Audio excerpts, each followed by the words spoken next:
Hi everybody, I'm Jack the Rambling Raconteur, and I hope that you're doing well. I'd like to share some thoughts on The Man Who Lived Underground by Richard Wright, which is a very good book. It's a fascinating book. It's a very well-written book and a provocative book, but it's a very interesting book because I think Richard Wright is usually thought of as a writer of naturalism, of characters who their fate is sort of determined from the moment of their birth. Not unlike the Greek tragedians. Writers like Guy de Maupassant or Emile Zola, Stephen Crane all come to mind as naturalists, and Wright is certainly a naturalist. Native Son is sort of maybe the last great naturalist masterpiece.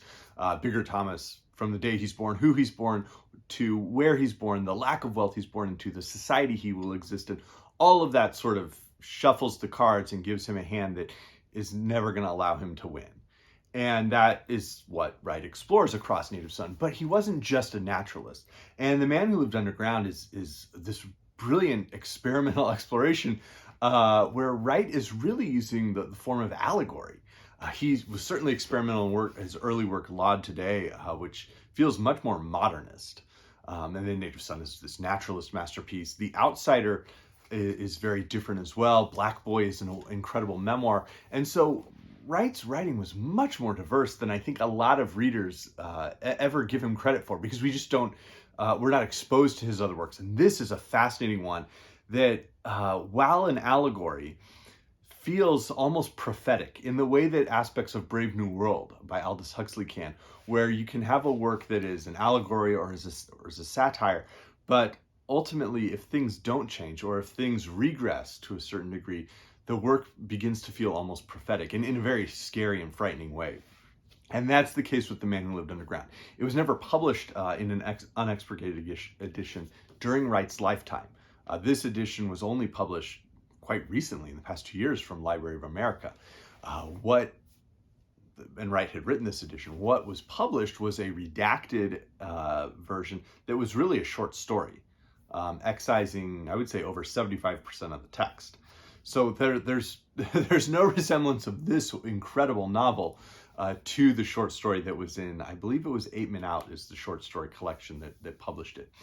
And reading it's very apparent right from the beginning, for probably page 2, why publishers probably were afraid to print this book. It's an allegory about a black man in Chicago, who is wrongfully accused of a crime. And on page 1, he encounters police who basically are just going to grab him, accuse him of the crime, and he's just going to be their, the fall guy for this horrifying murder, despite not having committed the crime. And it's quite apparent to us from the first person narration of this character. He's unnamed for most of the work.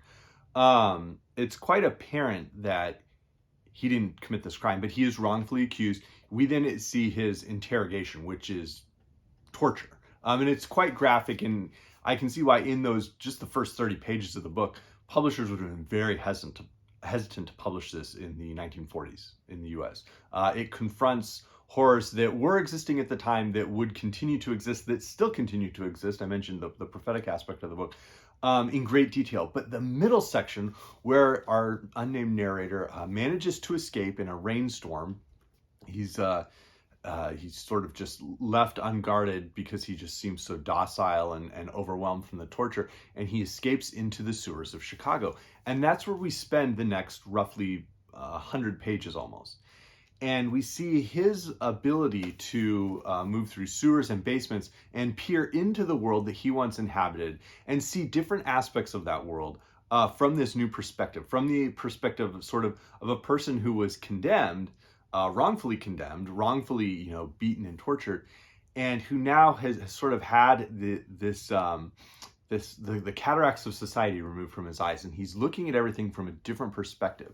And so Wright gives us a narration where this character is peeking into different rooms, different facets of Wright's world, of his reader's world, of our world, and allowing him to now look at it and interrogate those aspects of society from this viewpoint. So I wanted to share one.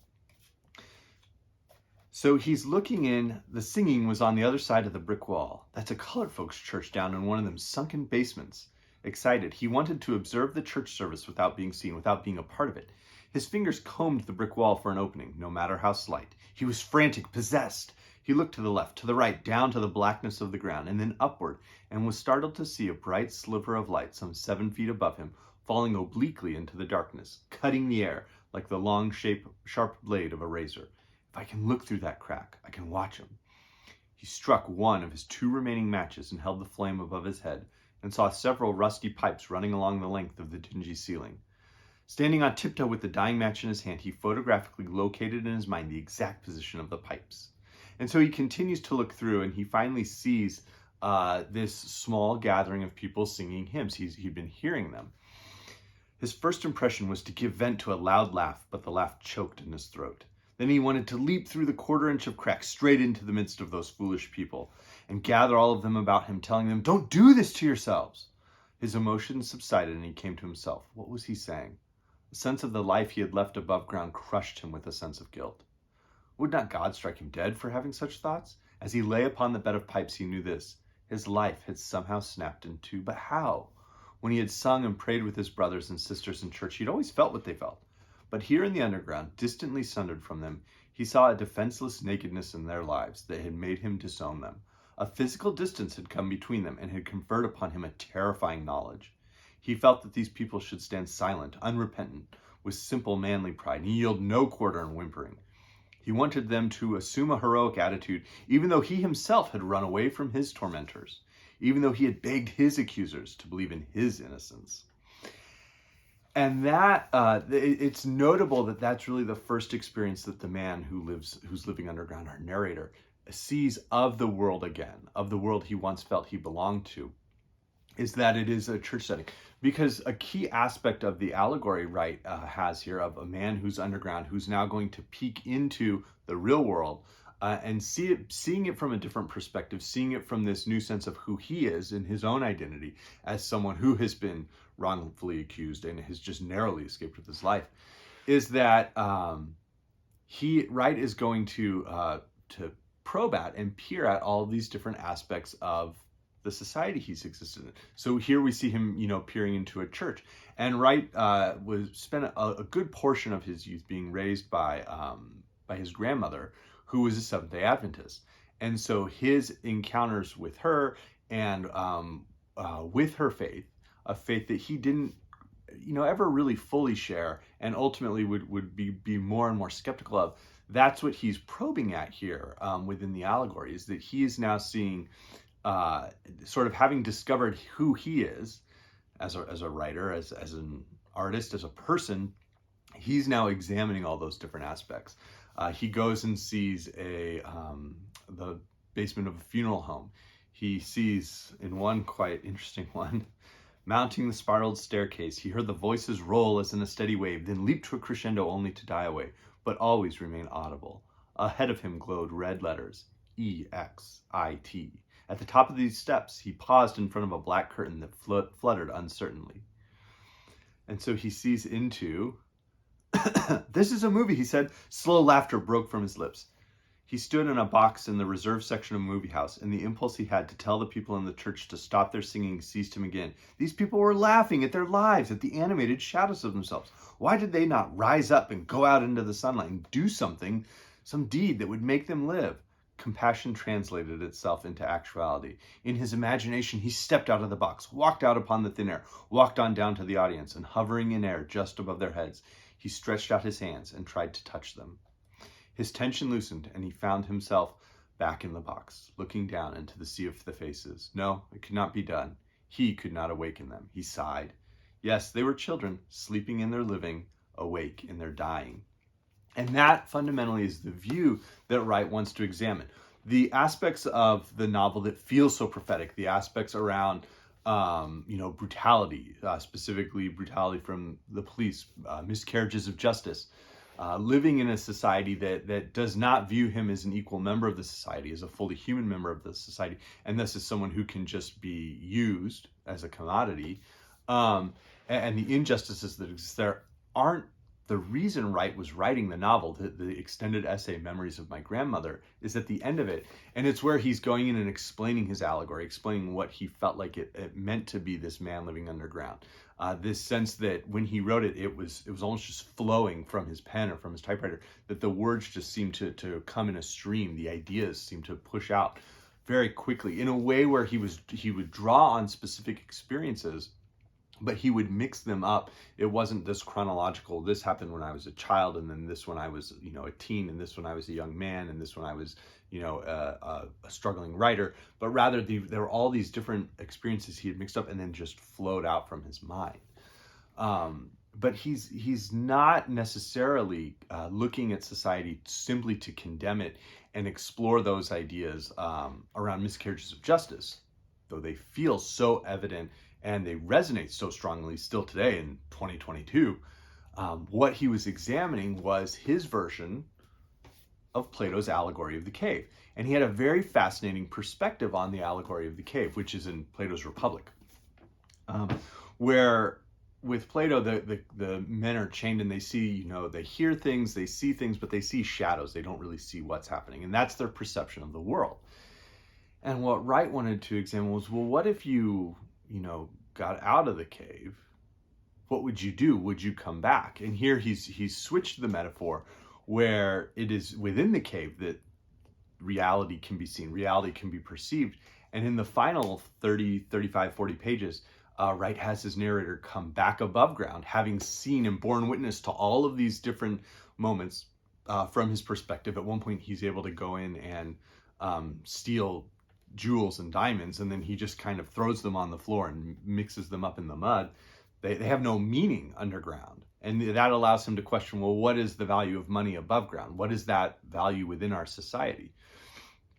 But when his narrator goes back above ground with this new knowledge, and almost like Gnostic type understanding and within the allegory, he is, of course, perceived as just a madman, as somebody who has been hiding out, is lying, has been helped because the actual criminal has now been caught for the murders he was accused of. And so what will he do now? As does he bear witness to this miscarriage of justice? How should the police, deal with him now that he possesses this knowledge? In a sense, Wright's asking, how would society deal with a person who was able to question all these aspects of society? What would we expect to be done? And of course, the ending then reaches this apocalyptic crescendo, because writing it in the 1940s, Wright can construct a final 10 pages of what might be going on in Chicago at night when World War II is occurring. What apocalyptic ending could exist? And that's where he boldly goes in this book, and allows it to achieve a finality that I think is rare. He stuck the landing with Native Son. He really was willing to push ideas to an extent that made readers and made sort of a social culture feel interrogated, feel pushed on by his works. And that certainly is what he accomplished in The Man Who Lived Underground. So I was deeply impressed by the book. There were sections I went back and reread. I look forward to rereading it in the ways I have Native Son or Black Boy, his memoir, because there's so much that he packs into language, into moments, and the way, again, that he is always demanding of his readers and of a society that was not always willing to welcome him. So this is a really wonderful book. As I mentioned, he's probably most famous for Native Son. If you haven't read that, please do. There is, of course, a book that comes to mind reading this, and that would be Invisible Man by Ralph Ellison, because Ellison has a narrator who opens and closes the book underground, and he at the end of the book is sort of questioning what will happen when I choose to go back above ground. Wright, of course, inverts that and has a character who in the middle of the book is underground and then does come out, and we see what happens. Now, the books are very different. Ralph Ellison was always very, very aggressive in saying that the deep inspiration for his book was Dostoevsky's Notes from Underground, which I think was also an inspiration to Wright as well. But in his letters, there are numerous examples in Ellison's letters where he demands that people not suggest that Wright's Man Who Lived Underground was an inspiration for Invisible Man. I think a big part of that was Ellison always wanted to make sure he was viewed as separate from Richard Wright, that Wright was not his mentor to a large degree, despite the fact that Wright was an avid supporter of Ellison and championed him. I can understand why he wouldn't have wanted people to feel that Invisible Man was drawing from the very short expurgated version of The Man Who Lived Underground that had been published. But this, again, is an incredible book, and one that I read and reread and recommend to anyone. The Trial by Franz Kafka felt relevant in the way that the almost surreal aspects of the Allegory existed. And Wright was very open about drawing on surrealism, that fusion of sort of nightmare moments he had from his dreams, and then moments that would connect to an experience in real life, and fusing those together to create this surrealist aspect. And that's evident throughout The Man Who Lived Underground. With Kafka, that sense of being accused, not really knowing what's going on, and ultimately the almost banal horror that can exist when a human being treats another human being as unhuman or dehumanized is evident throughout certainly The Trial and also Wright's work. Wright was a huge influence on Baldwin. His first two collections of essays are Notes of a Native Son, and then the subtitle of Nobody Knows My Name is More Notes of a Native Son. And the almost prophetic fury of The Fire Next Time certainly, I think, is right in line with what Richard Wright was working with. An influence I've found on Native Son would be Dante's, specifically the way in which Bigger seems to almost go to hell and experience hell. And I would add that I think The Man Who Lived Underground does that as well. With the sense of being underground, but does it in a way where the narrator, because he's peering into worlds, is to a certain extent an observer of the hell, and realizing within The Man Who Lived Underground that being underground is not hell. The world he has inhabited is hell, and he's now an observer peering into that hell and beginning to interrogate it. Certainly aspects of the horrors from Edgar Allan Poe's stories. Rogue Male by Jeffrey Household has a very different take, certainly, on a character who's sort of living underground to survive. The sense of social corruption within communities, and the people within communities that should be protecting them, and the sense of wrongful accusations of murder pervade David Peace's works, but specifically in 1974 from the Red Riding Quartet. And then John Edgar Wideman's Philadelphia Fire examines the criminal firebombing of a neighborhood in Philadelphia in the 1980s, almost within my lifetime. It was just before I was born, and is a deeply demanding work that doesn't pull any punches in terms of who was responsible for that crime.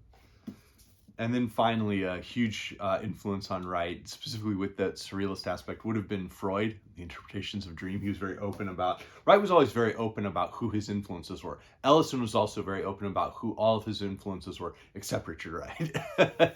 So this was The Man Who Lived Underground. I, again, was amazed by it. It's a book I'll reread, and I hope everybody's doing well. Let me know if you have any favorite works from Wright. Thanks.